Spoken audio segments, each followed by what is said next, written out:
ooleti.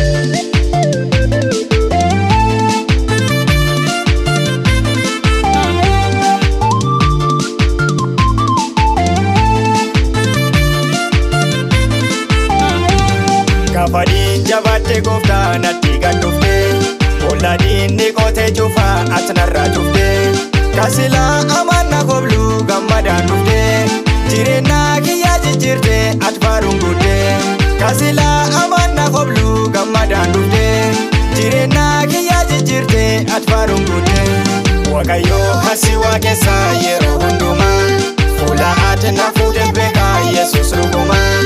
Eessatti sirraanfadha galata keetii, anka sila du'a ooleti.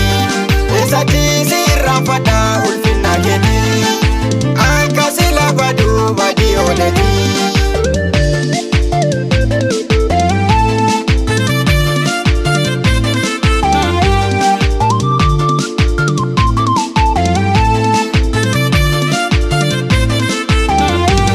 Uumamaa kiyyaa jalqabdee ati na eddee, laafinnaaf jabeenna kiyyaa cufuma beektee. Dadhabdee deebii hin jettu harka na qabda, jaalalti ati na jaalattu kan nama nadda.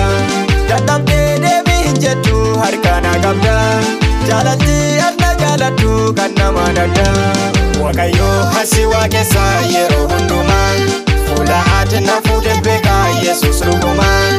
Eessatti sirraanfadha galata keetii, anka sila du'a ooleti. Eessatti sirraanfadha ulfinna keetii, anka sila badii ooleti.